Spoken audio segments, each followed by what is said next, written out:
Good evening, everyone, and welcome to a live telephone town hall with your representative in Congress, John Mannion. I'll be serving as moderator for today's telephone town hall with Congressman John Mannion and his guest, Nikki McKinney from Democracy Forward. In just a few moments, Congressman Mannion and Ms. McKinney will introduce themselves and share some updates on what's happening right now in Congress and in Washington, D.C. After their remarks, we'll open up the call for live questions.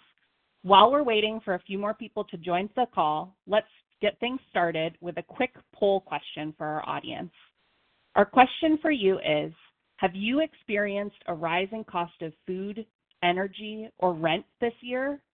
Please press 1 for yes, 2 for no, and 3 for unsure. I'll repeat that for everybody. The question is, have you experienced a rising cost of food, energy, or rent this year?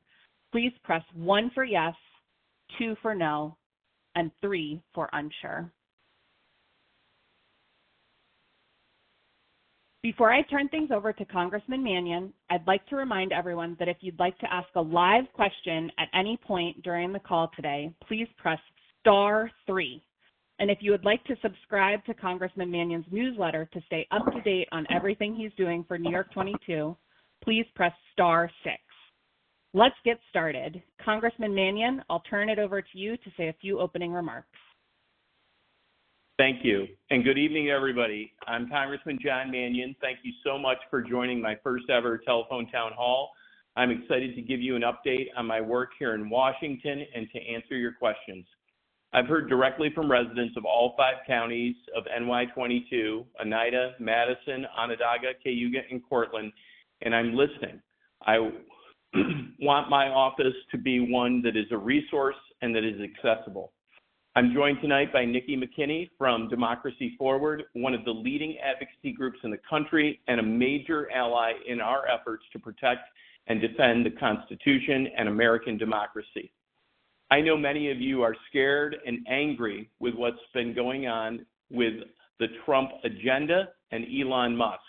I also know that we might have people joining us who voted for Donald Trump and agree with his policies. I ask everyone to keep the conversation civil and respectful. As I've said many times, I'm here to work with everyone. I'm here to listen to your concerns and tell you about some of the things I'm doing as your representative in Washington. For those of you who don't know me, I was born and raised in Syracuse, a city and a region that I love. I'm a graduate of SUNY Binghamton and SUNY Oswego. I was a public school teacher for almost 30 years, teaching AP biology and chemistry.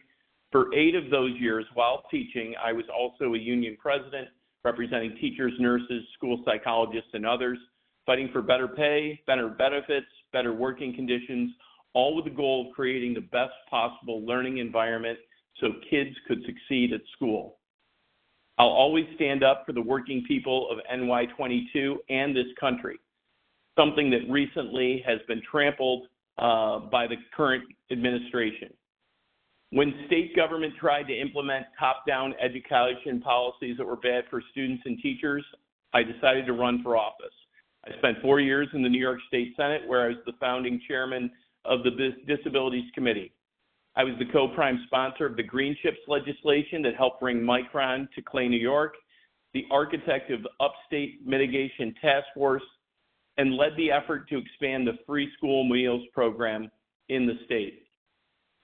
I say all this because I want you to know that I take this job seriously. I'm honored to represent you, and I'm committed to delivering for everyone in Central New York and the Mohawk Valley. I'll fight for veterans and seniors, kids and farmers, small business owners. Your issues will be my issues. We're speaking tonight 1 day after Donald Trump's address to Congress and about 44 days into his administration. I'm very concerned about his leadership and the direction that he's trying to take this country. I was hoping last night President Trump would talk about how we could work together, Republicans and Democrats, to lower costs, lift people up, and improve the lives of families in Central New York and the Mohawk Valley. Instead, I heard the same lies and attacks that Donald Trump and Elon Musk have unleashed into the American discourse. The Trump-Musk agenda is reckless. Prices are up, inflation is up, Massive cuts are hurting families and government services. They're lying about Social Security. They're lying about improper payments. This is a proven program that allows people to live in a dignified way into their later years. We pay into it. They're trying to discredit it, sow doubt in it, so it can be privatized. I reject that.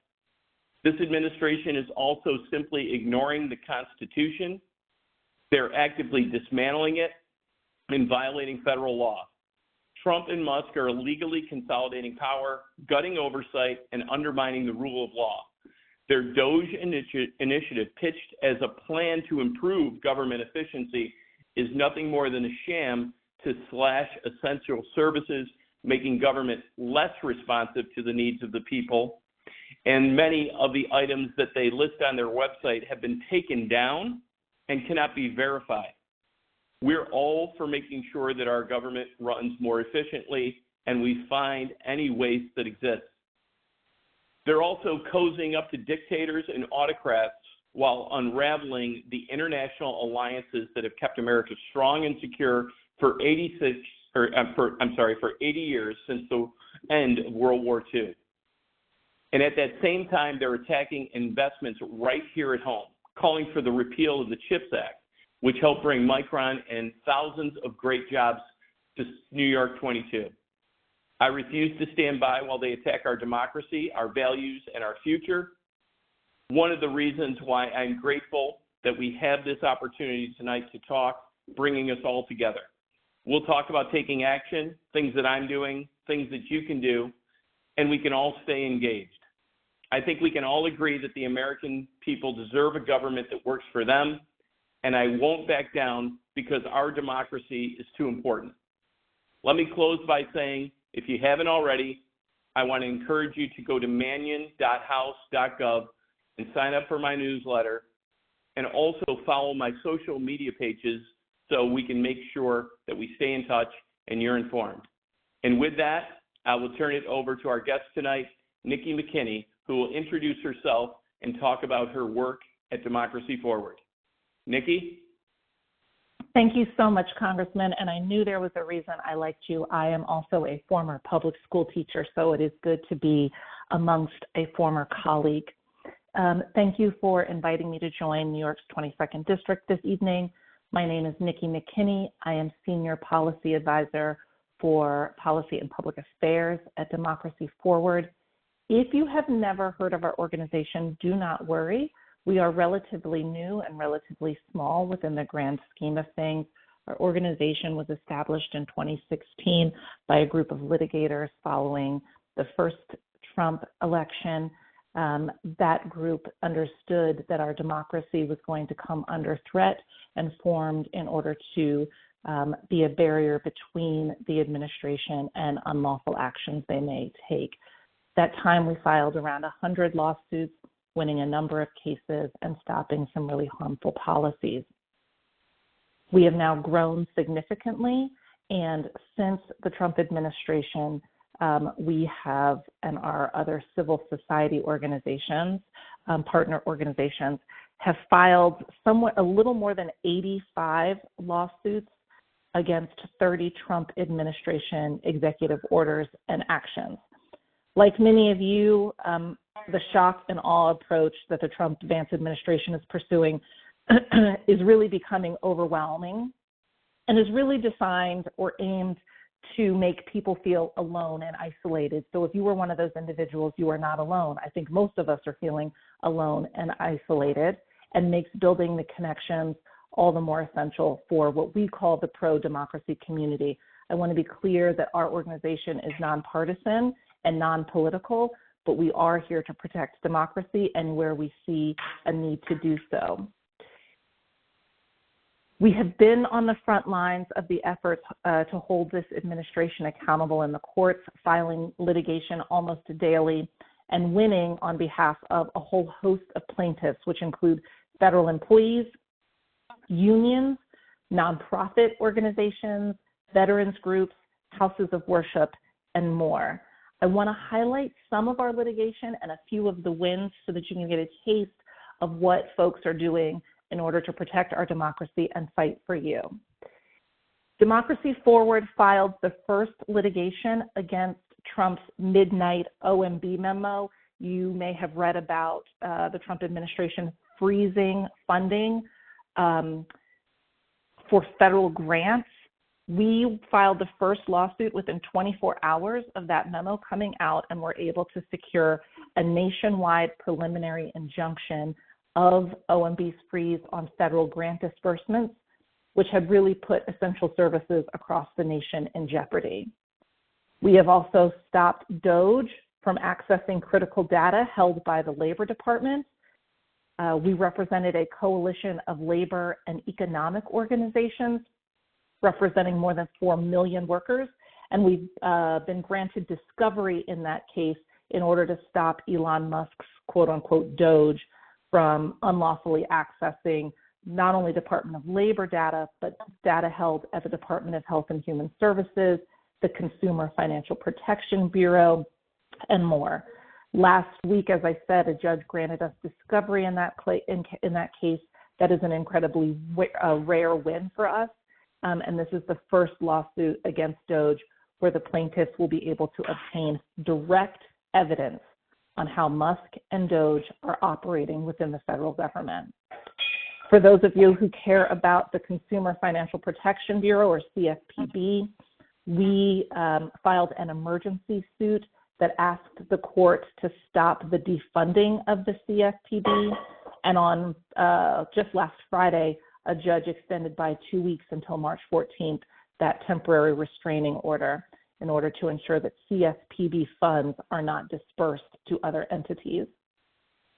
We also supported a diverse coalition in their filing and were granted a TRO and then eventually a nationwide preliminary injunction to pause President Trump's anti-DEIA executive orders. We are expecting next steps on the government's appeal if not today, very, very soon. And then obviously we are all fighting very hard to protect the nonpartisan federal workforce. The Merit Systems Protection Board, or MSPB, has overturned the termination of probationary employees after our first of its kind federal-wide lawsuit.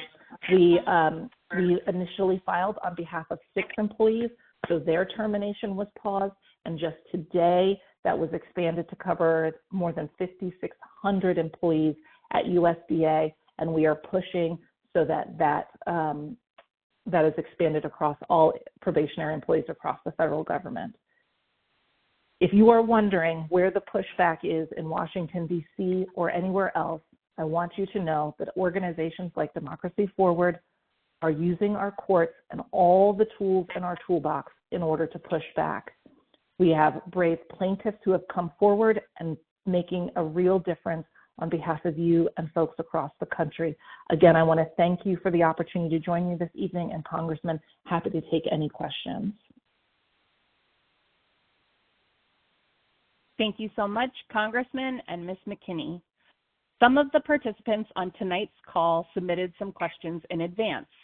A lot of these questions came from folks who are wondering what actions they can take to help push back against some of the things this administration is doing. Let's get started with a question that Genevieve from Syracuse submitted. Genevieve asked, what can we do here in Syracuse to help end what Musk and Trump are doing to the country? Congressman, let's start with you. Thank you. Thank you for the question, Genevieve. I want people to know, first of all, that they're not alone, that Republicans, Democrats, and independents are very frustrated, scared, and concerned about what's happening because it's unprecedented. It's unprecedented, and I hear from people every day, including Republicans. Know that you're in the majority of people, even those that voted for Donald Trump, and they talk to me, do not want this. So I want to say a couple things. Nikki just talked about how we're litigating and we're winning because these actions, many of them are clearly unconstitutional or violate federal law. We're also legislating. There was a recent budget resolution where 30 amendments were proposed by our side. I helped work on those, provided input. They were rejected over a 12-hour committee session where Republicans voted down every single amendment. And then we're trying to inform and elevate, and that's where you can help. Number one, you've got to stay informed. So please stay engaged with, some of my social media pages. Follow others that are either elected or otherwise that are speaking the truth. Part of the problem that we have here is because we're not just in the midst of challenges to the Constitution and beyond that, we are in the middle of a long misinformation, disinformation, and flat-out lying campaign. So make sure you're informed, and therefore you're teaching, you're educating others. Support each other online, support each other with a call, and make sure that you're supporting pro-democracy individuals in elected office. Support online, engage with others, engage on social media, and make sure you're speaking the truth out there. It's so important, and I can see myself how this has grown. Regular people who aren't politically engaged are getting politically engaged. Join and support groups that are pro-democracy groups or are engaged in the political sphere. Join your Democratic Party, your Republican Party, conservative or working families. And I say Republican and conservative because many of those individuals, although they may have priorities that are in line with the platform of their party, they are not asking for a massive overreach like we've seen. Other groups are like your union, which are politically engaged. Environmental groups, the League of Women Voters, the NAACP. So do all those things.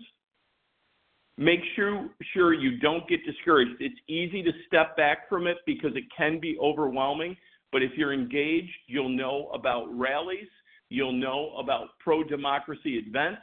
They may be in person, they may be online, but they continue to exponentially increase the movement that we have where people are saying, I love my democracy, I don't want an autocracy, I reject these actions. And, you've got 200 plus members of the House, all of us, that are out there fighting every day, calling it out.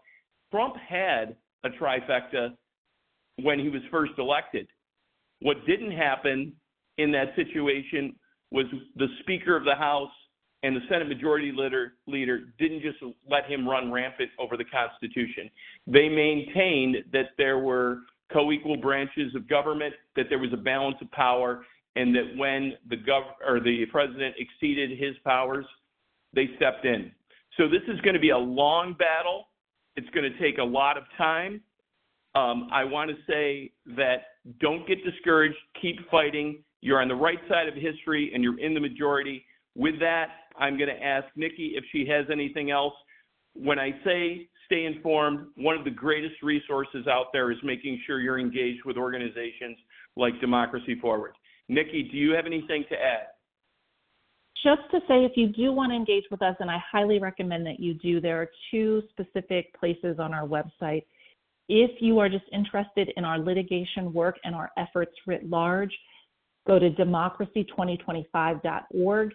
There is information. There's also an opportunity for you to sign up, and you can get updates from us on everything that we are doing to push back. And then if you would share that information out through any channels or networks you may be a part of, whether they are social groups, as the congressman had said, or at work as appropriate, et cetera. If you're a federal employee on this call, if you love a federal employee and are on this call, if you just know a federal employee, even if you don't like them at all, those folks are under attack right now. We have civilservicestrong.org. I'll say that again, civilservicestrong.org. It is an amazing resource for federal employees who need help and guidance. There's also a place for them to insert their information. We are looking for plaintiffs often and looking for stories.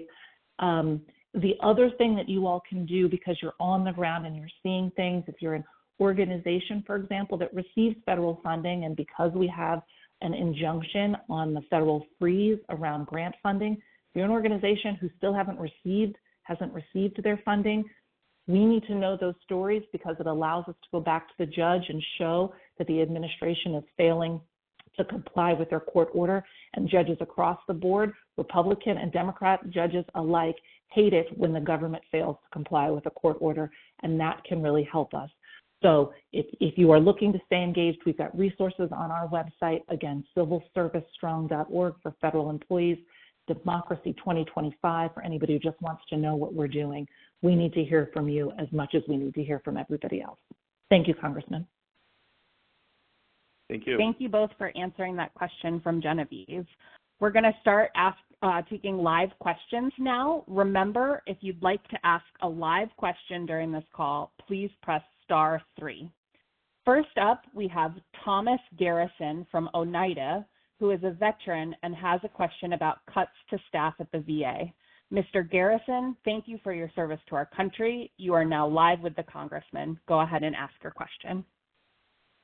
Good afternoon, Congressman. Thank you for holding this forum. I'm a disabled vet, and I saw that a memo was released today indicating the VA is going to cut 80,000 positions. 80,000 positions. I had to stutter because I can't believe that number. What can you do and what can we do to prevent these and other changes and prevent Trump and his cronies from destroying the Constitution? Thomas, thank you so much for your service to this country, and thank you for joining today and elevating this message. You know, I'm embarrassed to say that I listed all those groups that people can join. The veterans groups are some of the strongest groups that are out there, and they're a bipartisan group. Lots of the groups that I mentioned are bipartisan. This is simply wrong. In Central New York and the Mohawk Valley, we know right from wrong. We can find efficiency in government. That's actually what the inspector generals are there for. But Trump fired those, and now we're coming in with a sledgehammer, and we're hurting people. We're hurting our veterans.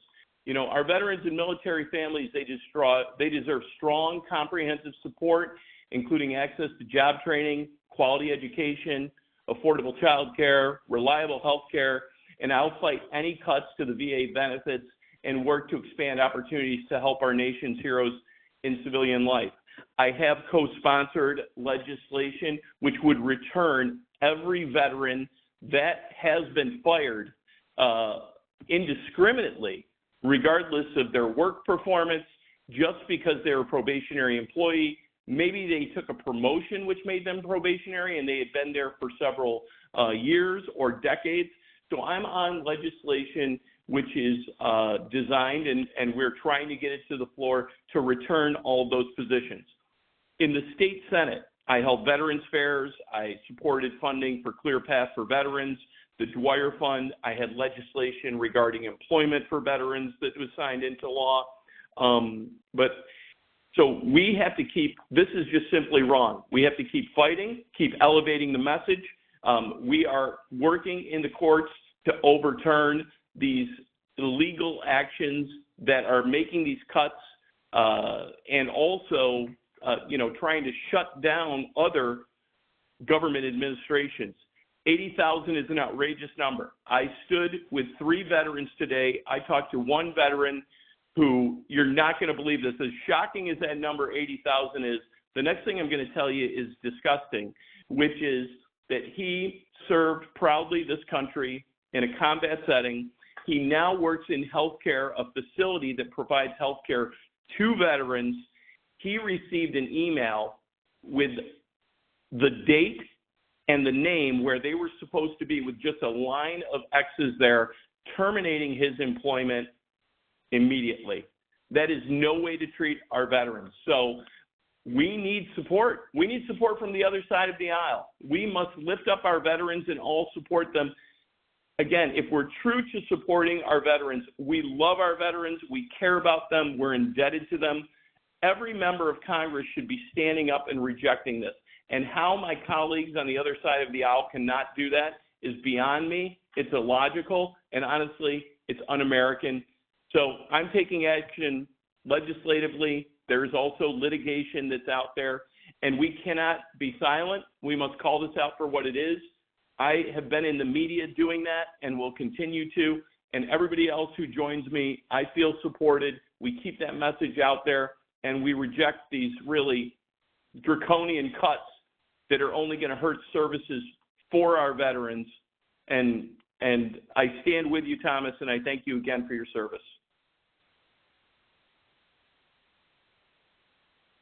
Thank you, Congressman. Ms. McKinney, do you have anything to add? No, that was a fulsome response. I second everything. Wonderful. Before we go to our next caller, let me remind everyone that if you'd like to ask a live question, please press *3. And if you'd like to sign up for Congressman Mannion's newsletter to get updates on future telephone town halls and other updates from our office, please press *6. Let's go to Ms. Virginia Bolton from Chittenango, who has a question about Medicaid. Ms. Bolton, you are now live with the Congressman. Please go ahead and ask your question.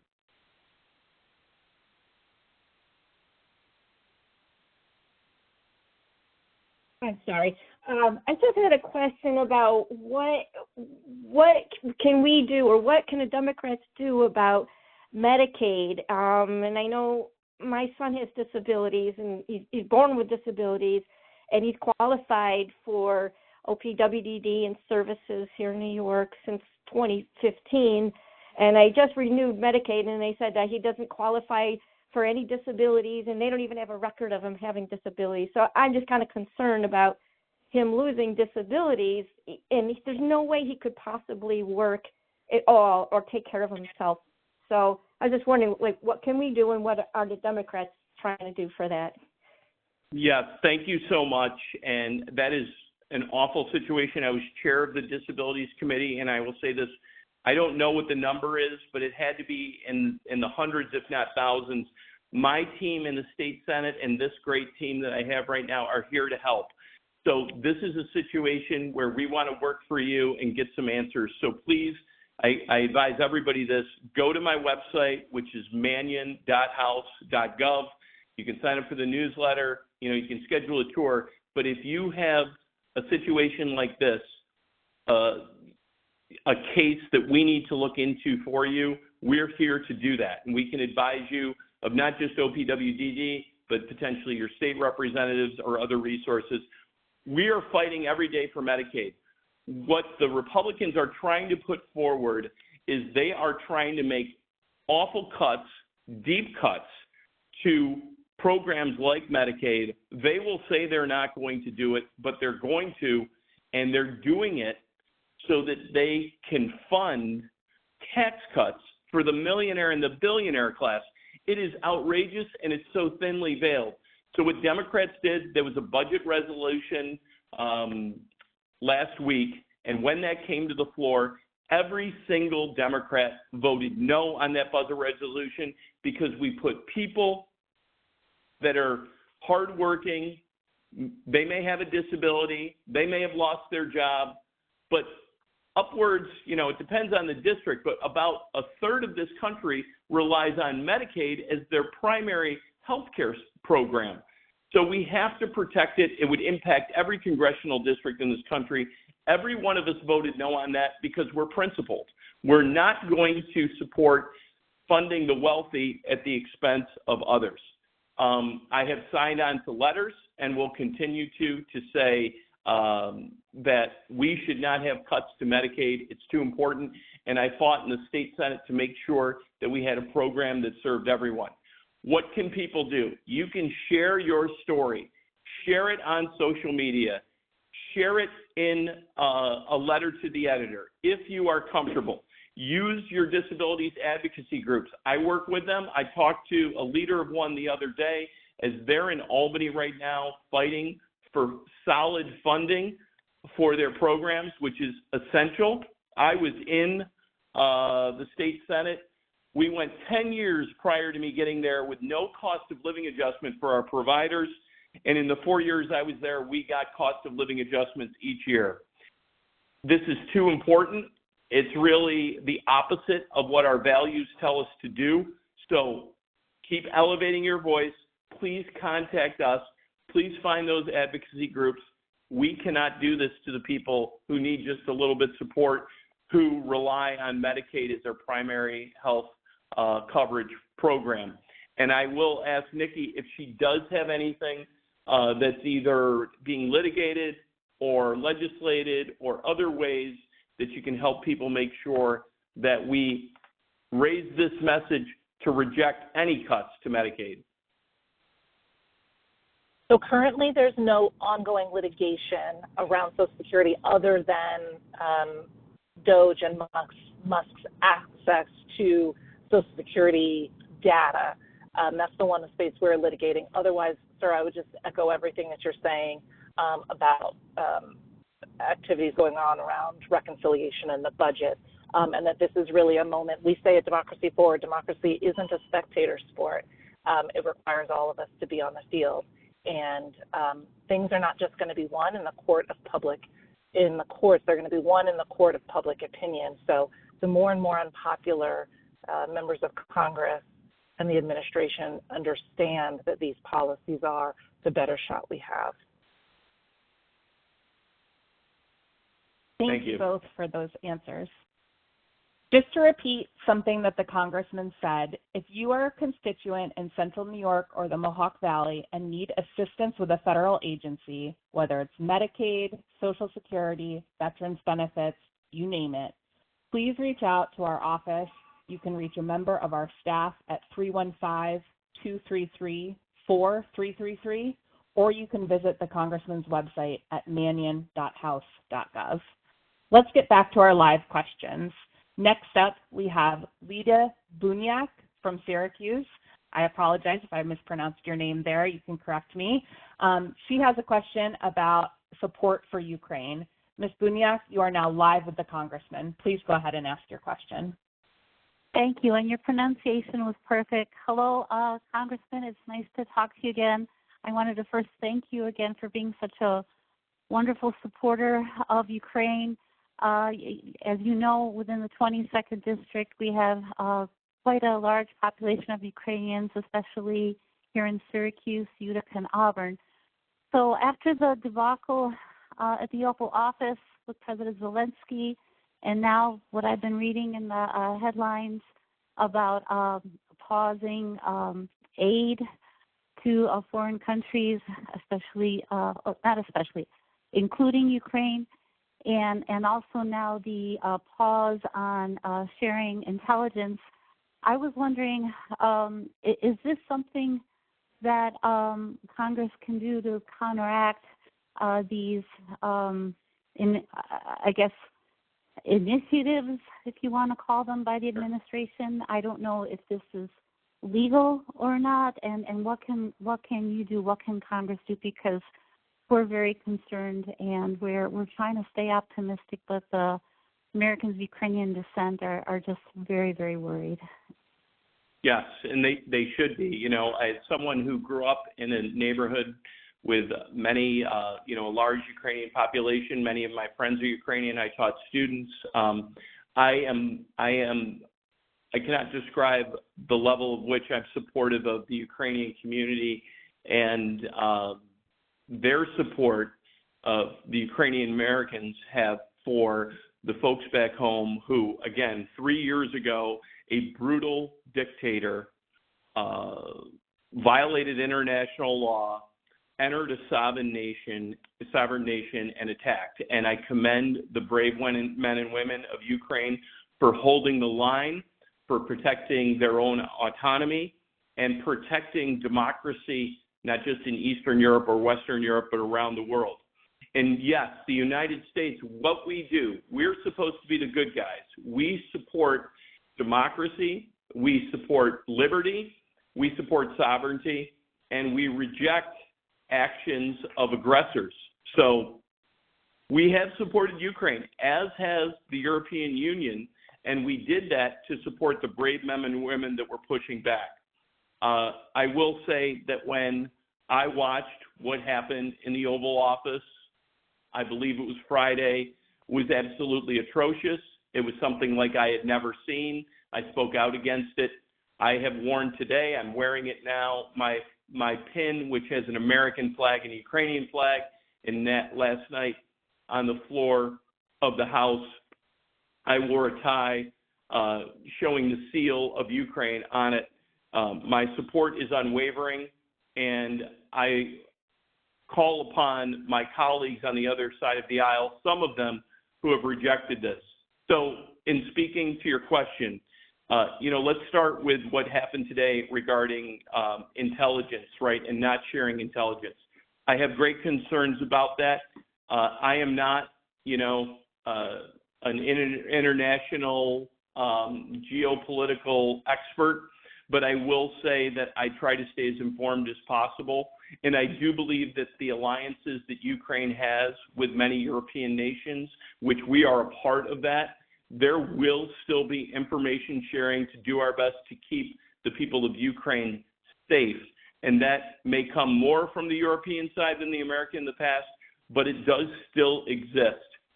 On the funding piece, the president does have a level of control over this discretionary funding that was appropriated. But I know myself and many of my colleagues, as we move towards the future, we want to continue to support Ukraine. That may mean military support, that may mean financial support, but it is our strength in our alliances, including with NATO, including with our partners, including with Ukraine, that has kept this world a safe one. I thank the Ukrainian people. What happened on Friday put President Zelensky and the Ukrainian people in a compromised position when Russia, the aggressor, is on their heels. That never should have happened. And I do believe that we're applying as much pressure as we can to the president, to the Secretary of Defense, to say, who are we as a country? What are our values? And we want to make sure that the Ukrainian people and the Europeans are in these peace talks, and we all will keep pushing to apply that pressure. We all want peace. We do want peace, but we can't have it at the expense of the sovereignty of the Ukrainian people. I stand there. I will keep elevating my voice. My colleagues will as well. We stand for democracy in the United States of America, and therefore we stand with Ukraine. Thank you so much, Congressman. While we're waiting for our next question, let's go ahead and ask the audience another poll question. Our second poll question for tonight is, have you or a loved one been directly impacted by the recent federal layoffs? Please press 1 for yes and 2 for no. I'll repeat that one more time. Have you or a loved one been directly impacted by recent federal layoffs? Please press 1 for yes and 2 for no. Thank you so much for participating in that poll question. Let's get back to our live questions and go to Nancy Short from Janesville, who is worried about the future of Social Security. Ms. Short, you are now live with the Congressman. Please go ahead and ask your question. Hello, Congressman Mannion and Nikki. I'm sorry, I can't remember your last name. I want to thank you both for doing this. I follow you, Mr. Mannion. I'm also a retired teacher, 32 years. Very proud of that. My question is, I'm very concerned about Social Security. I just started receiving it. I chose to wait a little bit, just started receiving it. Helps, obviously, tremendously, along with my pension. My husband is still working. He will now be on Medicare soon because of his age. We are concerned about Social Security. We've heard a lot of people say a lot of different things. Oh, it won't be touched. Or, yes, it could be. I'm just curious as to the opinion of both of you. Will Social Security be affected and be taken away or be cut? Thank you so much for the question, Nancy, and I feel your pain. So many people have come up to me, and I just want to sort of reset things here a little bit.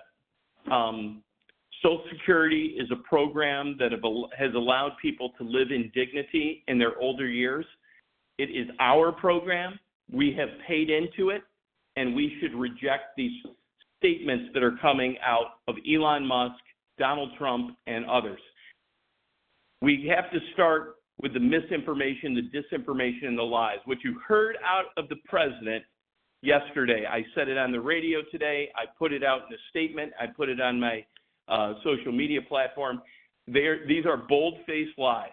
They're lies designed to sow doubt into your faith in the Social Security Administration and the program. When he talked up there on that stage, I watched people walk out. When he talked up at that rostrum and spoke about the people who are 140 years old and 170 years old, and they're all, those numbers might be in a spreadsheet. That money is not going out the door. I spoke with the Social Security Administration. I spoke with independent organizations like Social Security Works, representatives from there. That is 100% false. There may be rare instances where someone receives a benefit, but there are auditors there. That has been caught. And cutting the workforce in the Social Security Administration is not going to be better for the services. I got to tell you, Nancy, every Democrat stands with you. And we can fix Social Security. We have to fix Social Security. And there's one easy way to do it, which means we all pay into Social Security at about 6% until we reach a threshold of $170-something thousand, and then it's capped, so they don't pay more in. So the billionaire class stops paying, and they pay at a lower percentage than the rest of it does. That will help fund Social Security well into the future if we make that change. Republicans don't want to do that. So they're lying to you about the program to sow doubt in it so that they can privatize it. Privatizing it means a 401k program that we hope we all live into some very late years. But if you run out of that 401k, you don't have a dedicated benefit that you can count on each month that's coming in. So we can't have that. We cannot have it, and we will not have it. And I will fight tooth and nail to the end to defend Social Security and only strengthen that program. Privatization is a death sentence for Social Security, and it would be putting people in a very dangerous position in their elder years. So you asked me explicitly, can it be saved? Can we stop this? And the answer is we absolutely can. It is going to come down to Republicans who have enough people calling their offices, emailing them, showing up at their events and saying, do not touch my Social Security. It's what I put into. It's my benefit.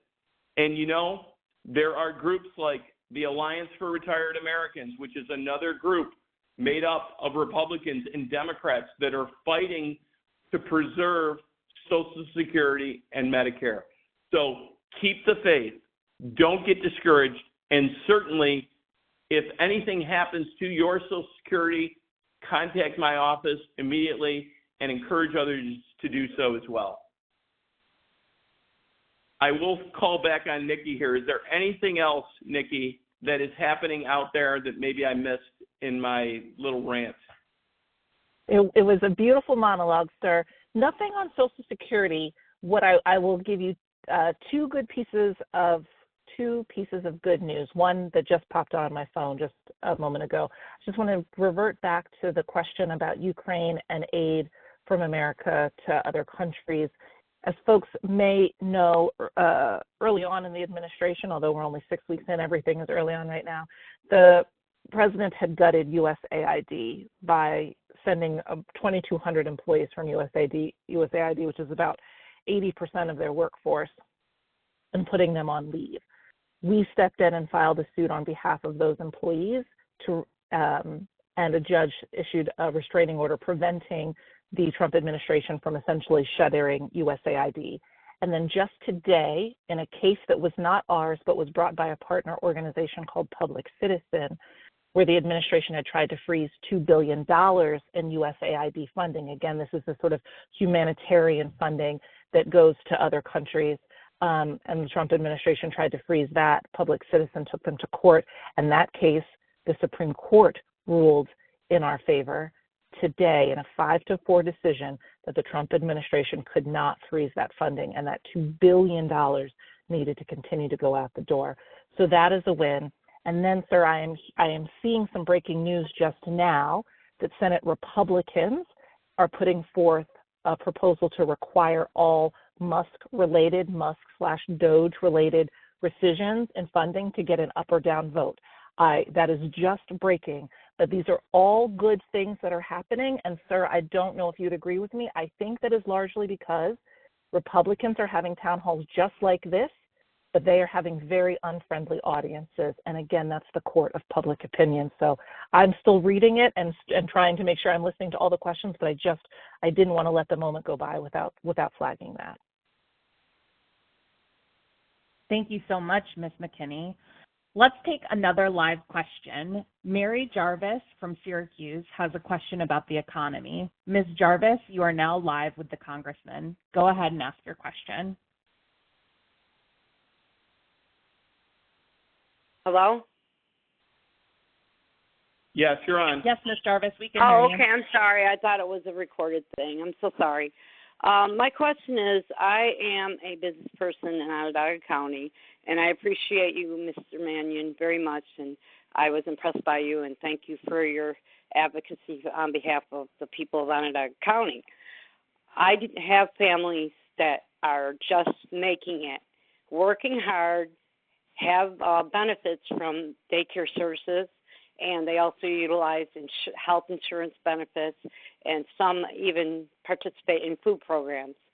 With the things that Mr. Trump has proposed, it looks to our families that these things are going to be so detrimental to them that they're just really nervous about their jobs. I know of two families that had to acknowledge the emails from the government and have potential to be fired, and they work with veterans for mental health issues. So those are some scary things as well. But I just wondered, how we can help at our level. I understand you had shared to get involved, which I have been very involved for 4 years with everything that's gone on. But my question is, the services that these families get, the benefits, and they're just making it. So for what he's doing right now, it's going to be really bad to our families. So I'm just, hoping that the Democrats can step up in some ways, because the Republicans have the majority right now, and it's very discouraging to us that it's not an equal playing field.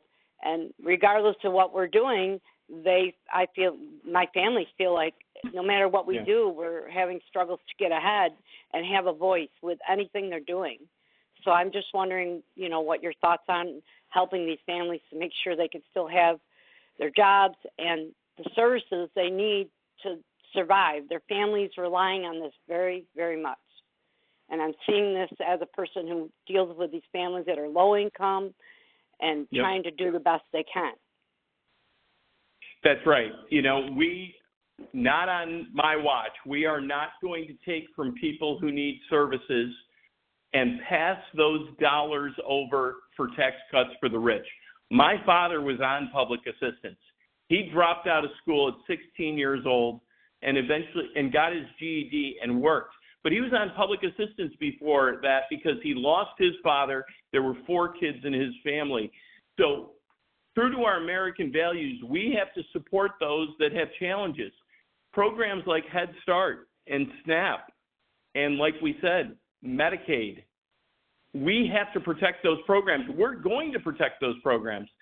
As Democrats, we absolutely are. And to your point, if we cut nutrition programs, if we cut Head Start, child care for kids, it's not just those families that are going to be impacted. It is the people that are working in that capacity that could probably work in other professions, but they choose to do that. It might be their passion, and they serve others.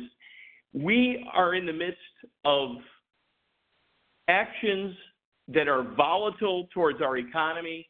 The Dow, the stock market keeps trending down. Inflation keeps trending up. All of these cuts are leading to greater unemployment, more people that will have to be on unemployment. So It is the power of the people. It is public opinion. And you just heard Ms. McKinney say that we are winning in the courts.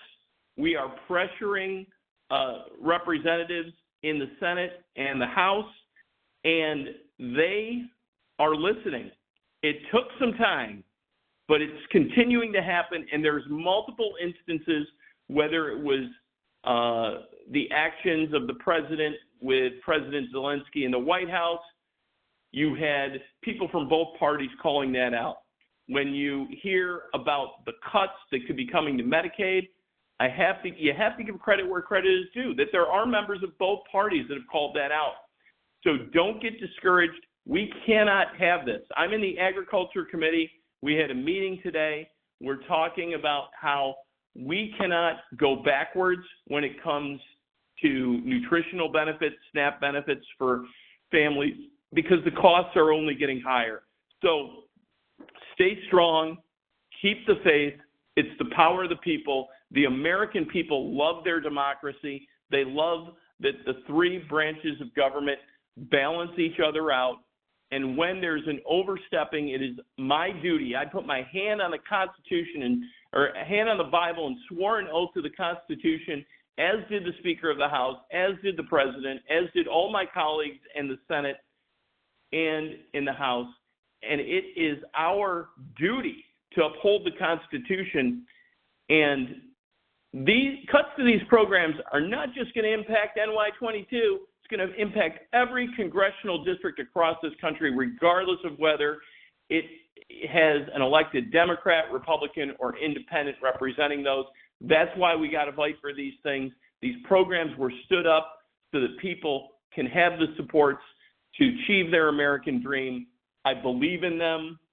I stand by them. I stand by you, and I stand by the people who are employed in these spaces providing these services. It's too important, and I know where I stand. I know where a lot of my colleagues stand. We need a few more folks to make sure that we put hardworking people and people that need supports over billionaires. Thank you so much, Congressman. Our next question comes from David Harris from Cortland, who is concerned about changes at the Department of Education. Mr. Harris, you are live with the Congressman. Hi, Mr. Mannion. Thank you for taking my question. I am an officer with CWA Local 1104, and that means that I work primarily with graduate student workers. We've been working very hard negotiating with the state of New York on our new contract, but it's probable that we will have to fight on the quad as well as at the bargaining table. Recent comments, and I mean, who knows what counts as actual presidential decrees these days, coming out of the Trump administration, particularly in regards to protests on campus potentially leading to deportation for international students or expulsion for domestic students, is already having a cooling effect on the confidence of students all across the SUNY system.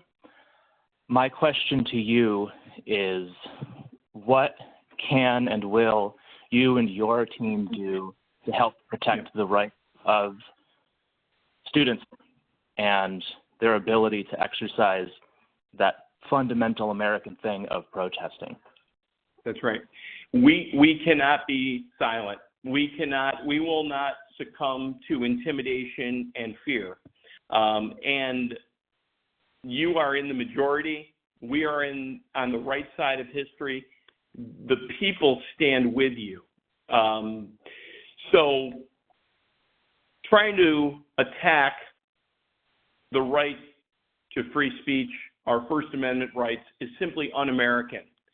It's also clear that the attacks are directed at certain places: our federal workforce, our higher education institutions, our educational K-12 institutions, our unions, the labor movement, because these are large, powerful organizations. So that statement that was made, was that tweet or Truth Social or whatever it was, is simply un-American.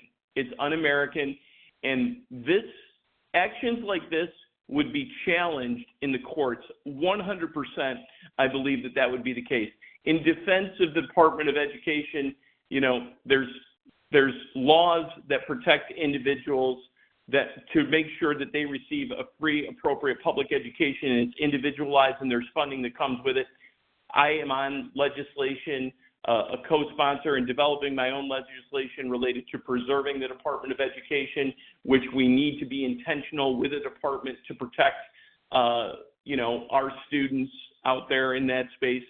But I am going to pass this over to Ms. McKinney because I want her to speak to when individuals have the right to protest peacefully and push back against an agenda that they do not believe in. What are some of the actions that can be taken in the courts or otherwise to protect those First Amendment rights? Thank you for the question. The civil liberties and civil rights enshrined to us in the Constitution are unimpeachable, in my opinion. So your right to air your grievances is real, and one that in moments like this is most important, right? Going back to my democracy is not a spectator sport. So I think you are seeing, in our 85 cases that Democracy Forward and our other organizations, partner organizations have filed, the plaintiffs in those cases that these organizations are representing span the gamut, right? They include teachers' unions, they include federal employee unions, they include nonprofit organizations, they include school districts, right? We just had a school district in Oregon, in fact, join a case today about the Department of Education's Dear Colleague letter related to DEIA work at schools. And so without individuals, brave plaintiffs coming forth and adding their name and saying, I am an individual who would be irreparably harmed by a Trump administration policy, without those individuals or those groups coming forth and have the bravery to add their names to these cases, we can't file them, right?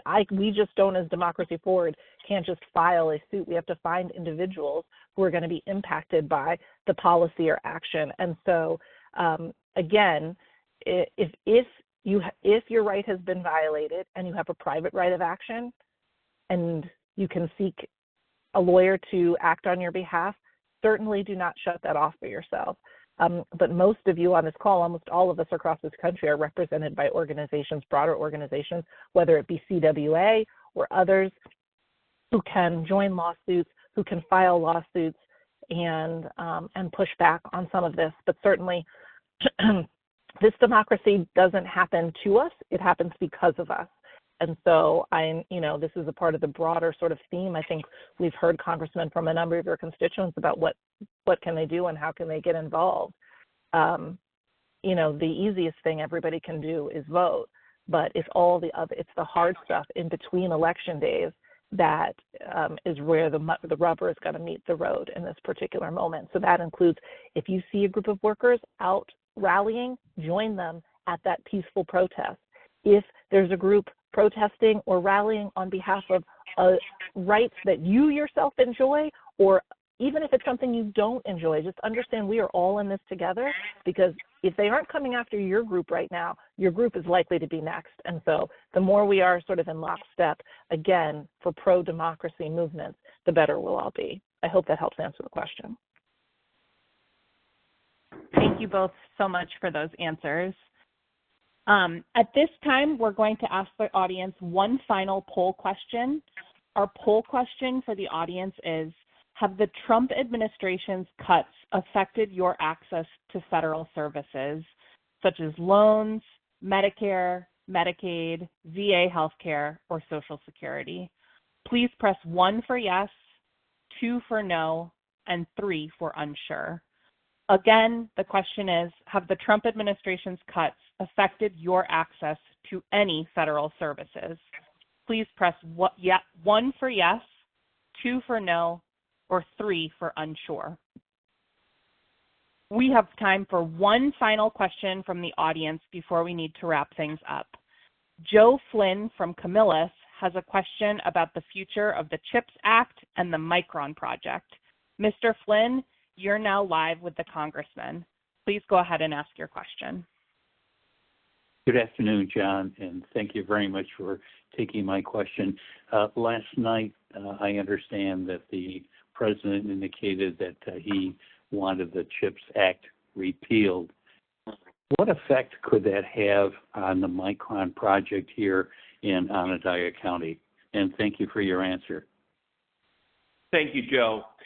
You know, we here in Central New York have a history of innovation, and we were positioned very well to land a project here like Micron coming in, largest private investment in the history of this country.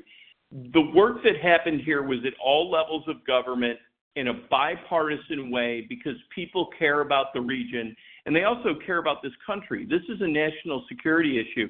We have to onshore semiconductor chip manufacturing, and what better place to do it than right here in Central New York? I'm proud of the work that I did on it. I did have a role to play, and I thank my Republican and Democratic colleagues at all levels of government for getting it done.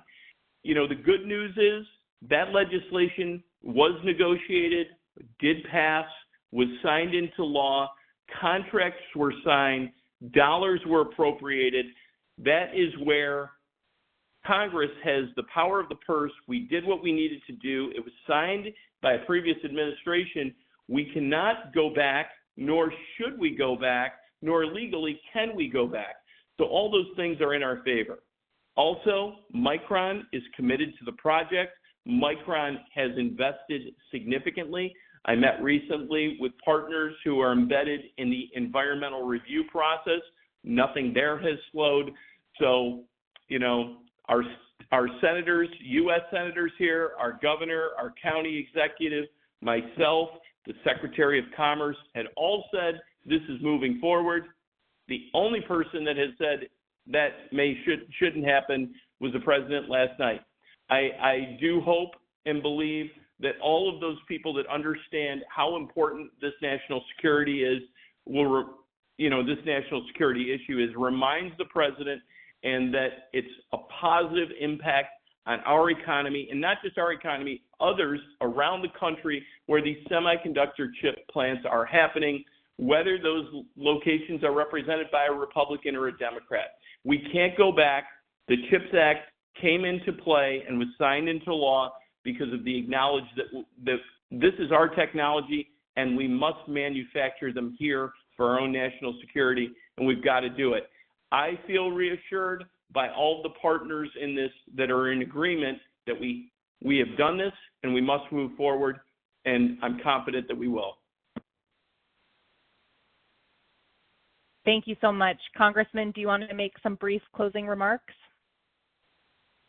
I want to say thank you to my team. My team did a tremendous job in pulling this together, and over the course of these 44 days or so, responding to many of you who need somebody to talk to or have been negatively impacted by a loss of a job or concerns about what might happen to your Social Security, or you're part of a municipality or not-for-profit whose funding was temporarily frozen, and then due to public pressure and court actions, we got that overturned. So I can't emphasize enough that please contact my office, go to mannion.house.gov, and don't be discouraged. Support each other, lift each other up. Our democracy is delicate, but it's too important, and we're constantly working on it to preserve it. I thank you to Nikki and Democracy Forward, and all of you who joined us tonight. I appreciate your questions. I appreciate your concerns. I feel supported by all of you, and I'll keep fighting for all of you, because these issues and the tradition of our country, the future of our country, the preservation of democracy as we are seen as that beacon of light around the world, we have to maintain that status. The world looks to us for security, liberty, democracy, and freedoms. So please, everybody, go to my website, mannion.house.gov, sign up for my newsletter, follow me on social media, make sure we're staying in touch. I thank all of you so much. We will do this again, and I thank Abby for moderating, and I will pass it back over to her. Thank you so much. Ms. McKinney, thank you for your time tonight and for joining to take questions live. And thank you to all of you who joined tonight's telephone town hall with Congressman John Mannion and guest Nikki McKinney from Democracy Forward. If you haven't had the chance to ask your question or sign up for our newsletter, please stay on the line to leave a message with your email. And don't forget, you can always reach out to our office or visit mannion.house.gov for assistance. Thank you and have a great night.